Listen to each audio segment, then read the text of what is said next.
Dear students, आज हम लोग 8 नंबर एपिसोड करने जा रहे हैं। लेकिन आगे बढ़ने से पहले एक इंस्पिरेशनल स्टोरी जो कहीं ना कहीं हम सबों को भी संघर्ष के लिए प्रेरित करती है। हमारे एक बहुत ही क्लोज अंकल है जिनकी उम्र लगभग 65+ है। हाल के दिनों में वे बड़े ही सख्त गंभीर रूप से बीमार पड़ गए और जब उन्हें डॉक्टर को दिखाया गया तो डॉक्टर ने कहा कि ये हार्डली 2 मंथ्स बचेंगे। एक गंभीर बीमारी से ये पीड़ित हैं, 2 महीने मुश्किल से बचेंगे। इलाज शुरू हुआ, इलाज लंबा चला। इलाज जब चला तो अच्छा चला, वे स्वस्थ हुए और लड़कर अपनी बीमारी से अभी वे स्वास्थ्य लाभ कर रहे हैं।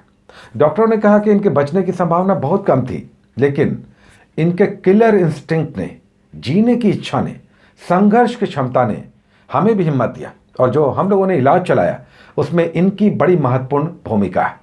इन्होंने जो फाइटिंग स्पिरिट दिखाया, बर्दाश्त किया गंभीर रोग की तकलीफ़ों को और लड़ा, जो फाइटिंग स्पिरिट है वो जो दिखाया, उस फाइटिंग स्पिरिट के कारण ये ठीक हो सके।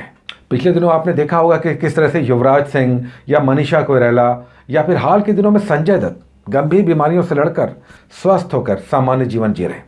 कहीं ना कहीं ये हमें भी प्रेरित करता है कि हम सभी छोटी बड़ी सफलताओं से या कई सारी परेशानियों से संघर्ष करके कभी कभी हारते हुए दिखते हैं, लेकिन जो लड़ते हैं, जो कभी ना हारने वाली मानसिकता रखते हैं और कहते हैं कि नेवर से डाई, कभी नहीं मरेंगे, जब तक जीवित हैं तब तक संघर्ष करते रहेंगे और अंतिम सांस तक संघर्ष करेंगे जब तक अपना लक्ष्य हम प्राप्त नहीं कर लेते।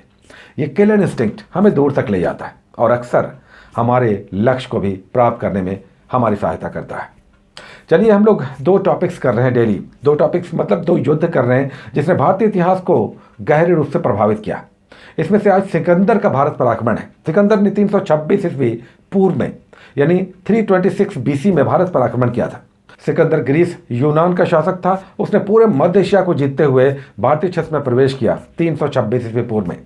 आसपास के क्षेत्रों ने समर्पण कर दिया बड़ी आसानी से, यहाँ तक कि तक्षशिला के शासक आम्बी ने भी समर्पण कर दिया। लेकिन पोरस ने बहादुरी दिखाई और संघर्ष किया, लड़ा, युद्ध किया, जो झेलम या हाइडेस्पस का युद्ध कहलाता है।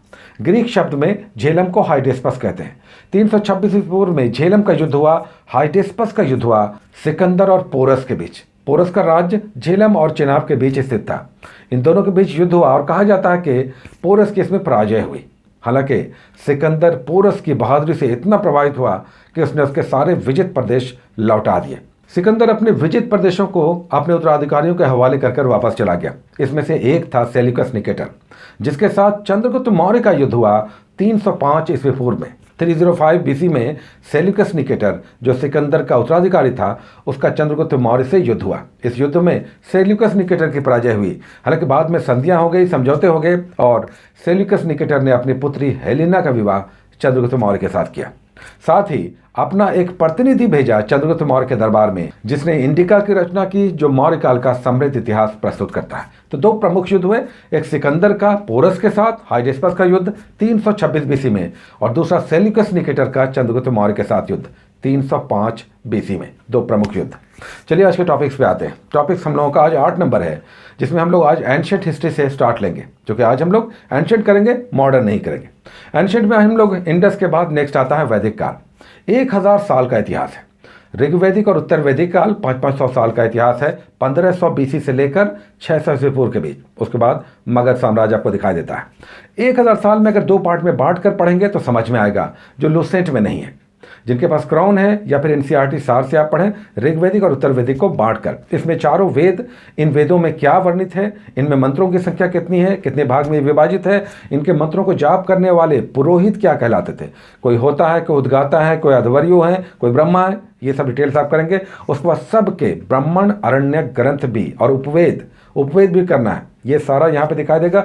नदियों के नाम है, उनके अब वर्तमान नाम क्या है, ये सब आप करेंगे। उसके बाद कौन कौन प्रमुख देवता किस किस घटना से जुड़े हुए हैं, जैसे इंद्र युद्ध के देवता हैं, वर्षा के देवता हैं, अग्नि एक लोकप्रिय देवता है, पूषण पशुओं के देवता हैं। तो ये सब आप करेंगे वैदिक काल में।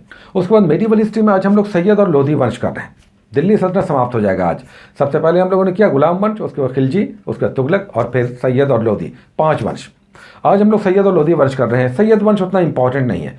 खिज्र खां इसका संस्थापक था, ये तैमूर का उत्तराधिकारी था, इसके डिटेल्स करेंगे। उसके बाद लोधी वंश बहुत इंपॉर्टेंट है, क्योंकि यहाँ पर 3 प्रमुख शासक हैं। इसमें बहलोल लोधी, सिकंदर लोधी और इब्राहिम लोधी। सिकंदर लोधी का काल बहुत इंपॉर्टेंट है, जिसने 1504 में आगरा शहर की स्थापना की, अपनी राजधानी बनाया। इसने गज़े सिकंदरी चलाया, माप की इकाई। इसने अपनी गुलरुखी नाम से कविताएं की। कई सारे घटनाक्रम सिकंदर लोधी से जुड़े हुए हैं। उसके बाद इब्राहिम लोधी, जो पानीपत के प्रथम युद्ध में बाबर से पराजित हुआ और दिल्ली सल्तनत समाप्त हो गया।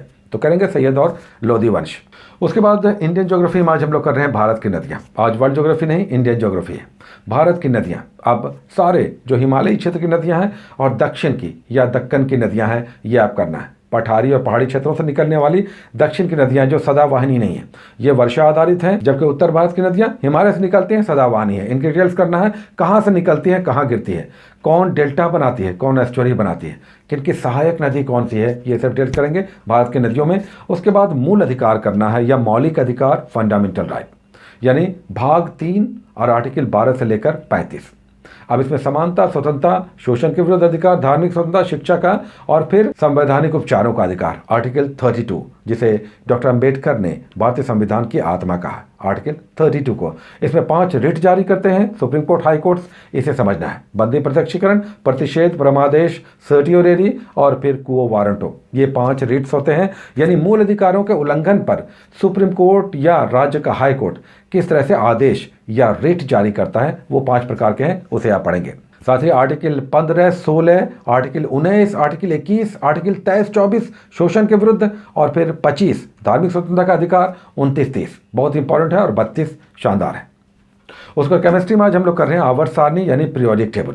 इस पर आज आपको एक वीडियो भी उपलब्ध होगा। इस वीडियो को आप देखें, आसानी से समझ में आएगा पूरा पीरियोडिक टेबल, जितने भी तत्व वर्तमान में, ये सारे तत्व एलिमेंट्स कैसे पीरियोडिक टेबल के रूप में सजाए गए। उसके बाद एनसीईआरटी सार से एक ही पेज करना है। एवरीडे हम लोग एक एक पेज कर रहे हैं। 9 टॉपिक्स लेते हैं 9 सब्जेक्ट से। सबसे पहले इंडियन पॉलिटी का आता है, उसके बाद सबसे लास्ट में एंशिएंट हिस्ट्री हम लोग करते हैं। बीच में साइंस है, एनवायरनमेंट है, साइंस एंड टेक्नोलॉजी है। जिसमें आज जो हम लोग इंडियन पॉलिटी कर रहे हैं वो है उद्देशिका, प्रिएम्बल। अब इसमें यहाँ पर जो एक पेज प्रिएम्बल में दिया हुआ है, ये अलग ढंग से दिया हुआ है, बहुत अच्छे से 1 लाइनर्स है। तो प्रिएम्बल आप करें, इसके डिटेल्स एक मात्र पेज में।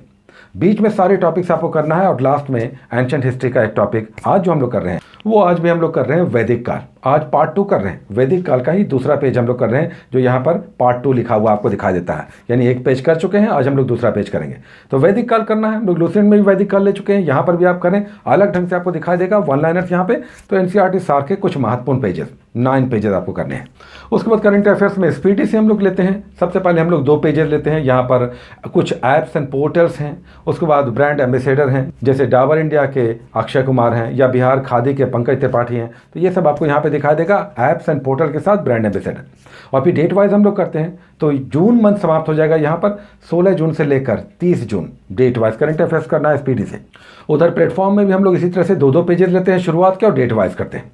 यहाँ पर 2 पेजेस में आपको राजधानियाँ हैं, कैपिटल्स हैं, उनकी राजधानी है और उनके हेड ऑफ द स्टेट्स हैं। डिफरेंट देशों के राजधानियाँ हैं, उनकी करेंसी भी दिया हुआ है और हेड ऑफ द स्टेट्स। वो कई बार देशों के हेड ऑफ द स्टेट्स के नाम पूछे जाते हैं। उसके बाद अलग अलग देशों में भारत के हाई कमिश्नर और ब्रांड एम्बेसडर, वो भी यहाँ पे दिया हुआ है। और फिर यहाँ पर भी हम लोग डेट वाइज करते हैं। हम लोग इसमें जुलाई मंथ कर रहे हैं। इसमें 16 जुलाई से लेकर 31 जुलाई तक डेट वाइज करंट अफेयर्स करना है, जो लास्ट में दिया हुआ है। तो ये आपका 24 घंटे का टॉपिक हो गया। इसे जितना संभव हो कंप्लीट करें। और हम कहेंगे अगेन कि कम से कम 2 सेगमेंट जरूर करें, या तो लूसेंट और स्पीडी आप कर लें या लूसेंट और एनसीईआरटी सार कर लें, अगर टाइम की कमी है। Take care.